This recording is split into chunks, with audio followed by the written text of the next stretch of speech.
Hello बच्चों। तो आज हम लोगों को बात करनी है मोलर कंडक्टिविटी की और इक्विवेलेंट कंडक्टिविटी की। हमने ज़्यादातर टॉपिक्स को डिस्कस कर लिया है इस चैप्टर में। जैसे हमने बात किया है इलेक्ट्रोकेमिकल सेल का, इलेक्ट्रोलिटिक सेल का, इलेक्ट्रोकेमिकल सीरीज़ का, फराडे का। फिर हमने थोड़ा सा आगे चले थे तो हमने बात किया था अपने जो लास्ट टॉपिक अपना था जिसमें हम लोगों ने ढेर सारे क्वेश्चन लगाए थे on the basis of Faraday. फिर अभी भी कुछ टॉपिक्स बचे हैं, उनमें एक बहुत इंपॉर्टेंट टॉपिक है जिसका नाम है मोलर कंडक्टिविटी और इक्विवेलेंट कंडक्टिविटी। इसके बारे में आज हम डिस्कस करेंगे और इस पर बेस्ड सारी प्रॉब्लम्स को करेंगे। देखो, सबसे पहले अगर आपसे कोई पूछता है इलेक्ट्रोलिटिक कंडक्टेंस क्या होता है, एक टर्म होता है electrolytic conductance. Electrolytic conductance, electrolytic conductance का मतलब होता है the power of electrolyte, the power of electrolyte to conduct electric current is termed as electrolytic conductance. The power of electrolyte, the power of electrolyte, the power of electrolyte, the power of electrolyte to conduct electric current, to conduct electric current, to conduct electric current, to conduct electric current, या आप कह सकते हो electricity. The power of electrolyte to conduct electric current is termed as electrolytic conductance, is termed as electrolytic conductance. Actually मैं क्या कह रहा हूं, किसी भी इलेक्ट्रोलाइट के अंदर जो किसी भी करंट को फ्लो कराने की पावर होती है, टेंडेंसी होती है, इसी को हम कहते हैं इलेक्ट्रोलिटिक कंडक्टेंस। एक्चुअली आपसे बात एक शब्द आएगा हमारे सामने कि सर इलेक्ट्रोलाइट क्या होता है। तो इलेक्ट्रोलाइट क्या होता है, इलेक्ट्रोलाइट्स वो होते हैं जो अपने आयंस में डिसोसिएट होने की क्षमता रखते हैं। दो चीजें होती हैं, एक होता है इलेक्ट्रोलाइट, एक होता है non electrolyte. They have tendency to dissociate, they have tendency, they have tendency to dissociate into their ion, they have tendency to dissociate into their ions, into their ions. उन्हें हम क्या बोलते हैं, उन्हें कहते हैं इलेक्ट्रोलाइट। इलेक्ट्रोलाइट दो तरह का होता है, इलेक्ट्रोलाइट हमेशा दो तरह के होते हैं। एक होता है हमारा स्ट्रॉन्ग इलेक्ट्रोलाइट, एक होता है हमारा स्ट्रॉन्ग इलेक्ट्रोलाइट, और दूसरा होता है हमारा वीक इलेक्ट्रोलाइट। एक होता है स्ट्रॉन्ग इलेक्ट्रोलाइट और एक होता है वीक इलेक्ट्रोलाइट। इन स्ट्रॉन्ग और वीक को जो क्लासिफाई किया गया है on the basis of degree of dissociation के आधार पर किया गया है। अगर मैं इसकी बात करूं, इसमें डिग्री ऑफ डिसोसिएशन कितना होता है, तो हम कहते हैं इसका डिग्री ऑफ डिसोसिएशन 1 होता है और इसका डिग्री ऑफ डिसोसिएशन हमेशा कम होता है 1 से।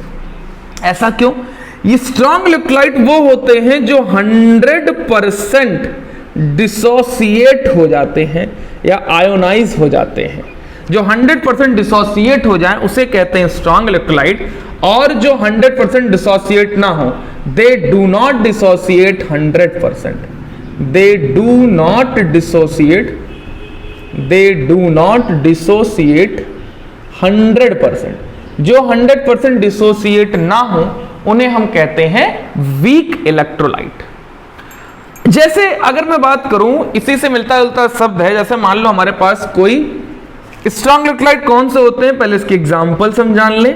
जैसे हमारे पास HCl हो गया, जैसे हमारे पास मान लो NaCl हो गया, जैसे मान लो हमारे पास कोई स्ट्रॉन्ग एसिड या स्ट्रॉन्ग बेस का कोई भी सॉल्ट, जैसे मान लो NaOH हो गया, ये सब स्ट्रॉन्ग इलेक्ट्रोलाइट कहलाते हैं। वीक इलेक्ट्रोलाइट जैसे एसिटिक एसिड हो गया, जैसे हमारा NH4OH हो गया, ये वीक एसिड है, वीक बेस है, और इससे अगर चाहे तो इसका सॉल्ट बना ले तो वो सब क्या कहलाएंगे, वीक इलेक्ट्रोलाइट कहलाएंगे। जैसे मान लो हमारे पास कोई एसिड है, HA मान लिया इसको, ये डिसोसिएट हो रहा है, किसमें किसमें डिसोसिएट हो रहा है, H+ में और साथ ही साथ A- में। ये टूटेगा इस तरह से। अगर मैं बात करूं तो यहां पर ये 100% था, इसका अमाउंट कितना था, 0 था। मैंने अगर इसको स्ट्रॉन्ग एसिड माना है, स्ट्रॉन्ग इलेक्ट्रोलाइट माना है, तो ये 100% टूट भी रहा होगा। तो यहां पे लिख सकते हैं, इसको हम इस तरह से सी अल्फा, अगर चाहे तो यहां पे लिख दें 100 माइनस सी अल्फा, तो ये कितना बनेगा, सी अल्फा, और ये कितना बनेगा, सी अल्फा। अगर यहां पर अल्फा की वैल्यू 100 है, मतलब पूरी तरह से ये टूट जाए, पूरी तरह से टूट जाए, कॉन्सेंट्रेशन इसका पूरी तरह से टूट जाए, तो यहां पर हम लिख सकते हैं 100 माइनस 100, तो ये कितना बनेगा, ये बचेगा 0, और ये पूरी तरह से टूट जाएगा, ये 100 और ये 100। तो यहां पर हमसे क्वेश्चन कभी कभी निकल के आता है, अगर मैं इसको यहां से लिख दूं, मैं कुछ देर के लिए इसको C मान लूं, बहुत ध्यान समझिए, कुछ देर के लिए मैं इसको C मान लूं, और मैं यहां पर लिख दूं C minus C alpha, C minus C alpha. तो यहां से हम अगर लिखें इसका dissociation constant of acid Ka, chemical equilibrium में इसको पढ़ते हैं, डिसोसिएशन कांस्टेंट ऑफ एसिड, इसका मतलब होता है concentration of product upon concentration of reactant. Product कौन है, सी अल्फा, और दूसरा भी है सी अल्फा अपॉन सी माइनस सी अल्फा, लिख सकते हैं इसको सी अल्फा, ये दोनों मल्टीप्लाई हो जाएंगे तो हो जाएगा सी स्क्वायर अल्फा स्क्वायर सी माइनस सी अल्फा। जब अपन इसको आगे बढ़ेंगे तो सी अगर यहां से कॉमन लेके काट दें तो बचेगा सी, ये सी कॉमन लेके काट दिया, C alpha square upon 1 minus alpha. ये किसके बराबर हो गया, ये के ए के बराबर हो गया, किसके बराबर हो गया, के ए के बराबर हो गया।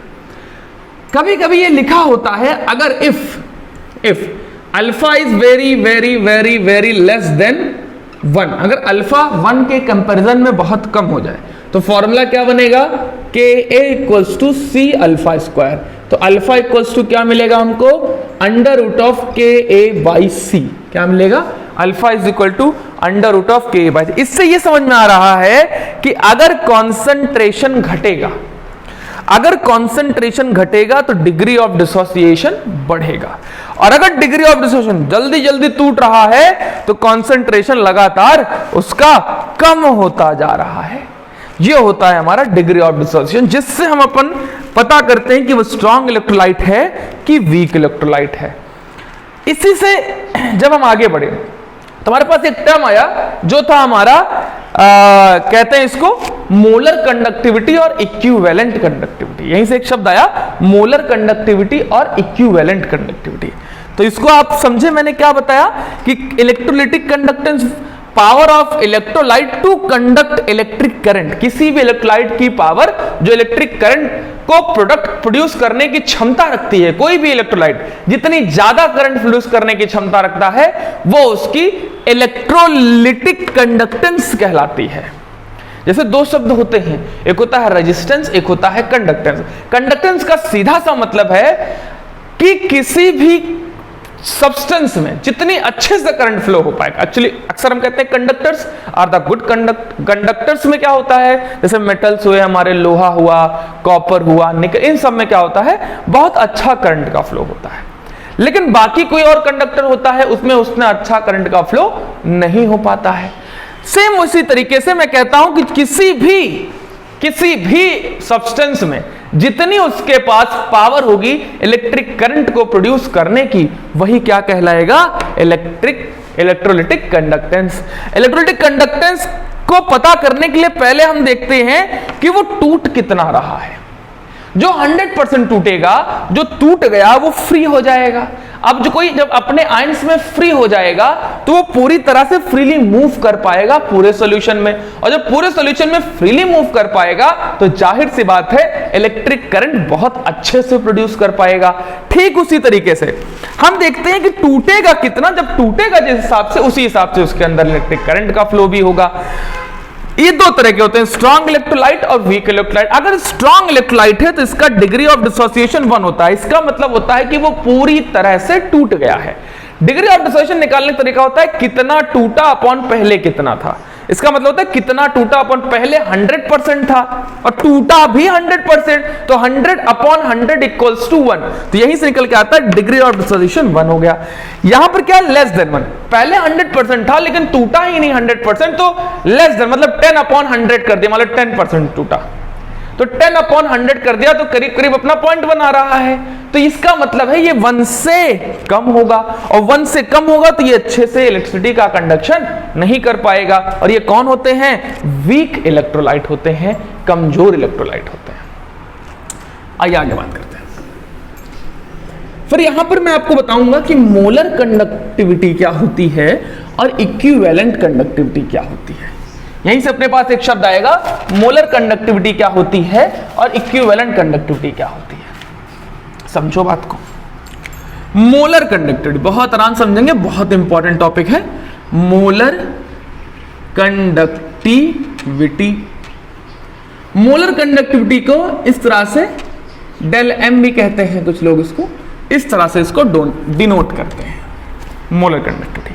एक्चुअली होता क्या है molar conductivity, conductivity of 1 mole of electrolyte, conductivity of 1 mole of electrolyte electrolytic solution is known as molar conductivity. क्या होती है, conductivity of 1 mole of electrolytic solution, conductivity of 1 mole of electrolytic solution, electrolytic solution is known as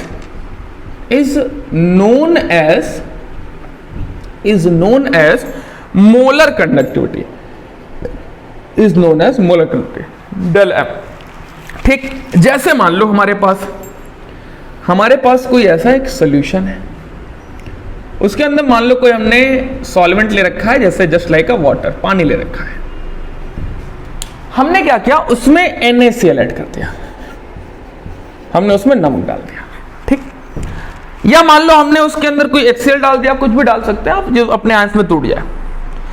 अब इस solution की जो molarity होगी, जो solution की मोलैरिटी होगी, कैपिटल M से डिनोट करें। मोलैरिटी का मतलब जानते हैं ना कि कितने मोल डिसोसिएट हो रहे हैं, कितने मोल प्रेजेंट हैं किसी 1 लीटर ऑफ सॉल्यूशन में, वही उसकी मोलैरिटी कहलाती है। अब इसमें मैंने क्या कहा कि इसमें NaCl जो डाला है वो 1 मोल डाला है, NaCl जो डाला है वो कितना डाला है, 1 मोल डाला है। इस 1 मोल NaCl को डालने की वजह से जो उस सॉल्यूशन की कंडक्टिविटी होगी, जितना अच्छा वो सॉल्यूशन इलेक्ट्रिक करंट प्रोड्यूस कर पाएगा, वही उसकी मोलर कंडक्टिविटी होगी, वही उसकी मोलर कंडक्टिविटी होगी।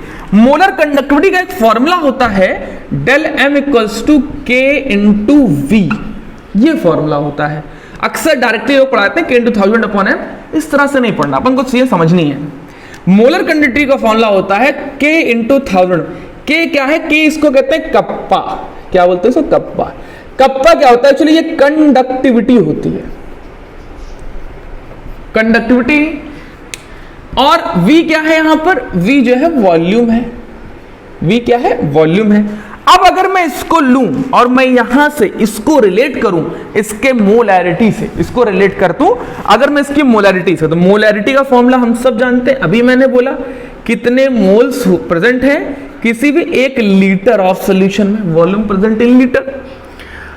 अब यहां पर क्या करते हैं, जब यहां पर लिखते हैं तो ये ml में रहता है, एक्चुअली ये वॉल्यूम जो रहता है ना वो ml में रहता है। अब मुझे क्या करना है, मुझे ये वॉल्यूम पता करना है कितना होगा, मुझे वॉल्यूम पता करना है कितना होगा। अगर मुझे वॉल्यूम पता चल जाए तो मुझे मोलर कंडक्टिविटी पता चल जाएगी। तो वॉल्यूम के लिए मैंने क्या किया, N बाई M कर दिया, ठीक, N बाई M कर दिया। अब मैंने क्या किया, यहाँ पे मुझे मोल्स तो पता है, कितने मोल मैंने लिए थे, 1 मोल मैंने लिए थे। कितने मोल मैंने लिए थे, 1 मोल लिए थे। और नीचे मैं क्या रख दूं, V रख दूं। अगर मैं इसी वॉल्यूम को, अब बहुत आसान तरीका है, ये किस में आ रहा है बेटा हमारा, अगर मैं 1 अपॉन इसको इस तरह से लिख रहा हूं तो ये हमारा जो आएगा वो ml में आएगा, सॉरी लीटर में आएगा। किसके लिए, लीटर के लिए। अगर मुझे इसी को कन्वर्ट करना हो मिलीलीटर में, अगर मुझे इसी कन्वर्ट करना हो मिलीलीटर में, मैं क्या करूंगा, इसको 1000 से डिवाइड करूंगा। अगर मैं वॉल्यूम को मिलीलीटर में कन्वर्ट करना चाहूंगा 1000 डिवाइड करूंगा, ये 1000 कहां चला जाएगा, ऊपर चला जाएगा। तो अगर वॉल्यूम को मैं मिलीलीटर में लिखूं, मैं क्या लिखूंगा, 1 अपॉन M इंटू 1000। तो मैं इसको ऐसे भी तो लिख सकता हूं 1000 अपॉन मोलैरिटी, क्या लिख सकता हूं 1000 अपॉन मोलैरिटी।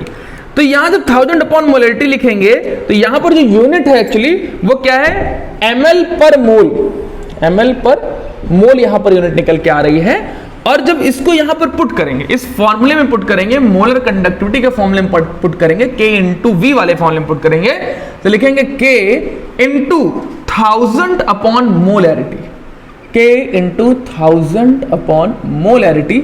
ये होता है हमारा मोलर कंडक्टिविटी, यही होता है हमारा मोलर कंडक्टिविटी। बात समझ में है आपको, क्या होती है मोलर कंडक्टिविटी? यही होती है हमारी मोलर कंडक्टिविटी। किसी भी एक मोल इलेक्ट्रोलाइट की कंडक्टिविटी किसी भी सॉल्यूशन में वो उसकी मोलर कंडक्टिविटी कहलाती है। और मोलर कंडक्टिविटी का फॉर्मूला होता है conductivity into volume, kappa cup. अब इसको वॉल्यूम निकालने के लिए मैं गया मोलैरिटी के पास, क्योंकि मुझे कॉन्सेंट्रेशन से मतलब था। जब मैंने उसका कॉन्सेंट्रेशन पकड़ा तो कॉन्सेंट्रेशन का फॉर्मूला था मोल पर लीटर, मोल पर वॉल्यूम। जब मैंने वॉल्यूम को लीटर में लिया और उसको कन्वर्ट किया तो यहां पर फॉर्मूला लिखा है n, इसको ऊपर कर दिया, इसको नीचे कर दिया, तो वॉल्यूम आ गया मेरे पास। मैं अगर इसको यहां पर पुट कर दूं तो आंसर हमारा लीटर में आ रहा होगा, लेकिन हमें वॉल्यूम किस में लेके चलना है, मिलीलीटर में लेके चलना है। तो मैंने इसको 1000 से डिवाइड कर दिया, जब 1000 डिवाइड किया 1000 ऊपर चलाया और फॉर्मूला बन गया मोलर कंडक्टिविटी का K into 1000 upon m, K into 1000 upon m। K क्या है यहां पर, कप्पा, कप्पा मतलब कंडक्टिविटी। M क्या है यहां पर, मोलैरिटी। क्या ढकना है यहां पर, K क्या है यहां पर, कंडक्टिविटी, कंडक्टिविटी। कंडक्टिविटी क्या होता है, अगर मैं कंडक्टिविटी की बात करूं, आपने एक फॉर्मूला पढ़ा होगा R equals to rho L by A, पढ़ा है सभी ने, R equals to rho L by ए।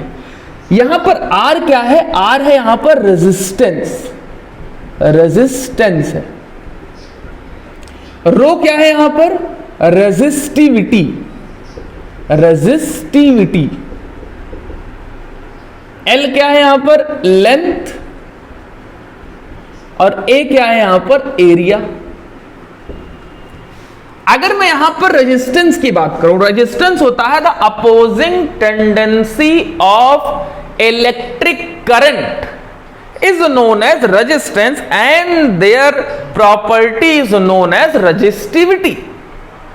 किसी भी, जैसे मान लो मेरा ये लोहा है, आयरन की रॉड है, मेरे इस लोहे में अगर करंट अच्छे से फ्लो होगा तो उसकी रेजिस्टिविटी बहुत कम होगी। लकड़ी हुआ, कोई भी नॉन कंडक्टर हुआ, उसमें क्या होता है, अपोजिंग टेंडेंसी बहुत ज्यादा होती है, इलेक्ट्रॉन आगे मूव प्रॉपरली कर नहीं पाते हैं। और जब इलेक्ट्रॉन प्रॉपरली आगे की तरफ मूव नहीं कर पाते हैं तो उनमें इलेक्ट्रिक करंट भी बहुत अच्छा फ्लो नहीं हो पाता है, और उसी को कहते हैं इसकी रेजिस्टेंस बहुत ज्यादा है, और इसी प्रॉपर्टी को क्या बोलते हैं हम लोग, रेजिस्टिविटी।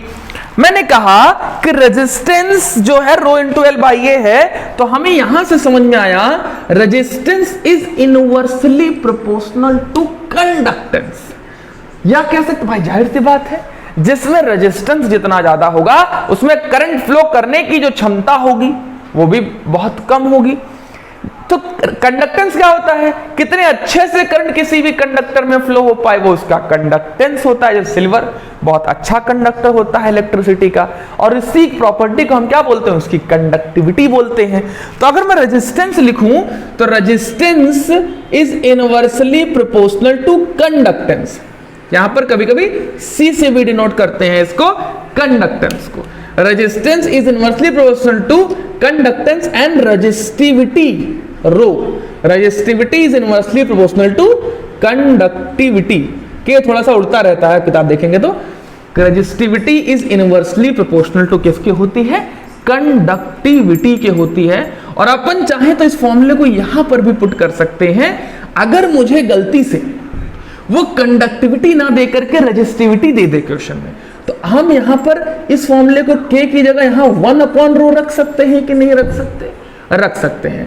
M क्या है यहां पर, अभी पता चला मोलैरिटी है। कभी कभी K इंटू 1000 अपॉन C भी लिखा मिलता है, वहां पर जो वो C है वो एक्चुअली कॉन्सेंट्रेशन को दिखा रहा है, और मैंने जो यहां पर C लिया है ये कंडक्टेंस को दिखा रहा है। ये किसको दिखा रहा है, कंडक्टेंस को दिखा रहा है। तो मेरे ख्याल से आपको समझ में आया होगा कि मोलर कंडक्टिविटी क्या होती है। इसी से ठीक मिलता जुलता शब्द होता है इक्विवेलेंट कंडक्टिविटी। अब इससे पहले मोलर कंडक्टिविटी के पहले इसकी यूनिट देख लेते हैं। इसकी नॉर्मली जनरल यूनिट होती है मोलर कंडक्टिविटी की, मोलर कंडक्टिविटी की यूनिट होती है, मैं लिख दूं आप कहीं नोट कर लेना, molar unit of molar conductivity. क्या बोल रहा हूं मैं? यूनिट ऑफ मोलर, कई बार पेपरों में मैंने देखी है, पूछा गया है यूनिट। इसकी यूनिट क्या है? यूनिट क्या होगी? जब अपन यहां से निकालेंगे तो यहां निकलेगा Simon centimetre square. Simon centimetre square, देखो यहां पे मोलैरिटी नीचे की तरफ है, मतलब मोल इनवर्स हो जाएगा।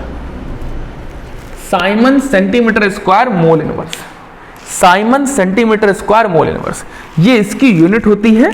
आप इस यूनिट को थोड़ा सा ध्यान में रखते हुए याद कर लीजिएगा। बात समझ में आई? अब आइए बात करते हैं हम लोग इक्विवेलेंट कंडक्टिविटी। किसकी बात करते हैं हम लोग? Equivalent conductivity. इक्विवेलेंट कंडक्टिविटी क्या होती है? जैसा कि हमने पढ़ा कि molar conductivity, molar conductivity of 1 mole of electrolytic solution is known as molar conductivity. ठीक उसी तरीके से conductivity of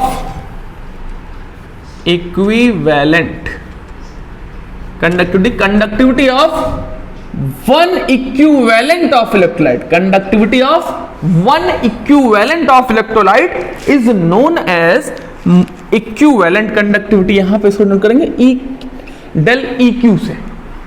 conductivity of 1 equivalent of electrolyte is known as equivalent conductivity. अच्छा, अगर मैं इक्विवेलेंस की बात करूं, मैंने यहां पे क्या लिखा? इक्विवेलेंस। बहुत अच्छे से बात की है मैंने फराडे में। फराडे की जब बात कर रहा था तो वहां मैंने आपको इक्विवेलेंस सिखाया है।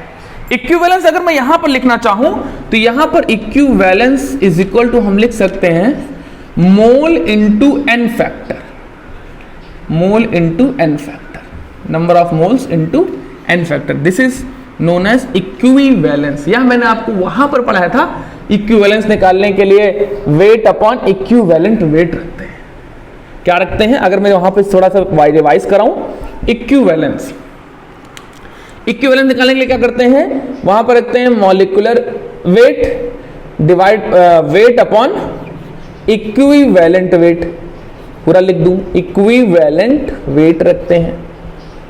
बच्चा कंफ्यूज होता है ना इक्विवेलेंस। इक्विवेलेंस का मतलब सिर्फ यही नहीं होता बेटा, इक्विवेलेंस में अपन N1 V1 भी लेते हैं। अक्सर हम क्वेश्चन को सॉल्व करने के लिए उनका इक्विवेलेंस इक्वल करते हैं, मतलब एक इक्विवेलेंट ऑफ इलेक्ट्रोलाइट को बराबर किया जाता है, तब उसका परफेक्ट आंसर निकल के आता है, नॉर्मलिटी निकल के आती है, वॉल्यूम निकल के। तो वहां लेके नहीं जा रहा, नहीं तो आप थोड़ा कंफ्यूज हो जाओगे।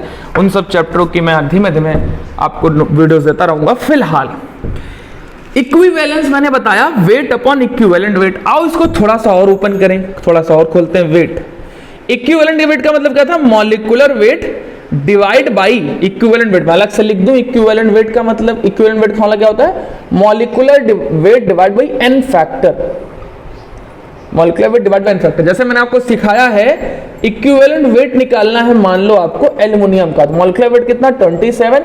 एन फैक्टर मतलब वैलेंस फैक्टर, वैलेंस फैक्टर मतलब इसके ऊपर प्रेजेंट चार्ज, चार्ज कितना होता है? 3। आ गया आंसर 9 आ गया। तो मतलब मुझे क्या किया? Molecular weight divide by N factor, यहां लिख दूं मैं एन फैक्टर, ये मल्टीप्लाई होकर ऐसे ऊपर चला जाएगा, तो यहां क्या आ गया? W by M into N factor. और W बाई एम क्या होता है? नंबर ऑफ मोल्स होते हैं, तो number of moles into N factor. कह सकते हैं कि नहीं कह सकते? कह सकते हैं कि नहीं कह सकते?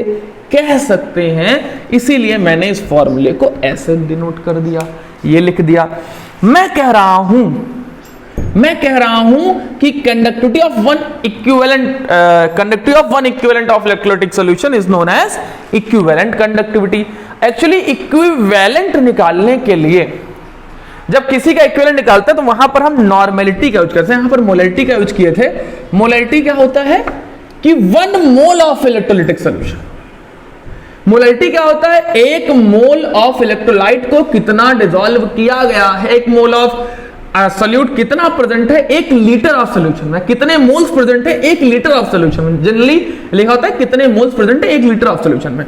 वैसे ही नॉर्मलिटी होता है कि कितने इक्विवेलेंट प्रेजेंट है, कितने इक्विवेलेंट प्रेजेंट है 1 लीटर ऑफ सॉल्यूशन में, किसमें 1 लीटर ऑफ सॉल्यूशन में। सेम वही चीज है, डरने की बात नहीं, नॉर्मलिटी और मोलिटी में कोई खास डिफरेंस नहीं होता। उसमें क्या रखते हैं 1 मोल रखते हैं और इसमें 1 इक्विवेलेंस रखते हैं। जब हम आगे बढ़े तो सेम वही चीज यहां पर जो इक्विवेलेंस कंडक्टिविटी का फॉर्मूला होता है वो होता है K into V, same formula होता है यहां पर K इंटू वी। बस यहां पर जब V के लिए पढ़ते हैं इस इक्वेशन से तो V इज इक्वल्स टू वही सेम चीज आएगा equivalence by n, equivalence by n।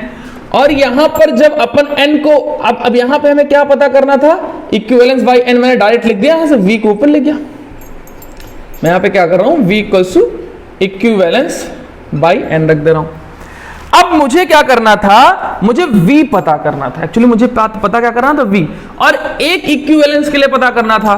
तो एक इक्विवेलेंस के लिए क्या हो गया 1 अपॉन n हो गया, जैसे वहां पे 1 अपॉन m हुआ था। ये किसके लिए था, 1 लीटर के लिए था। मुझे मिलीलीटर में निकालना, 1 लीटर में कितने मिलीलीटर 1000, तो इसको डिवाइड कर दिया किससे 1000 से, ये ऊपर चला जाएगा तो फॉर्मूला क्या बन जाएगा 1000 बाई n, क्या बन गया 1000 बाई n। इसी को ले जाके मैं यहां पर पुट कर दूं, इसी को ले जाकर मैं यहां पर पुट कर दूं तो इक्विवेलेंस कंडक्टिविटी, और यहां पुट कर दूं इक्विवेलेंस कंडक्टिविटी इक्वल्स टू होता है K into 1000 by n, K into 1000 by n। This is the formula of equivalence conductivity. क्या होता है इक्विवेलेंस कंडक्टिविटी। बात समझ में आई आपके, K इंटू 1000 अपॉन n। अगर मैं इसके लिए यूनिट पूछ लूं, अभी मैंने यूनिट बताई थी मोलर कंडक्टिविटी के लिए Simon centimetre square mole inverse, Simon centimetre square mole inverse, और इसके लिए यूनिट जो होगी Simon centimetre square equivalent inverse, Simon centimetre square equivalence inverse. क्या बोलेंगे, बस ज्यादा अंतर नहीं होता इक्विवेलेंस कंडक्टिविटी में, Simon centimetre square equivalence inverse. बात समझ में आई आपके। तो ये बातें थी। अब अगला जो टॉपिक हम लोग पढ़ेंगे अगले लेक्चर में, जिस चीज की हम बात करने जा रहे हैं वो हमारा डाइल्यूशन का इफेक्ट है। इन सब के ऊपर डाइल्यूशन करने पर क्या इफेक्ट पड़ता है, और फिर उसी के साथ साथ कोलॉर्च लॉ भी करेंगे और कोशिश करेंगे चैप्टर को जल्द से जल्द खत्म कर सके। Thank you.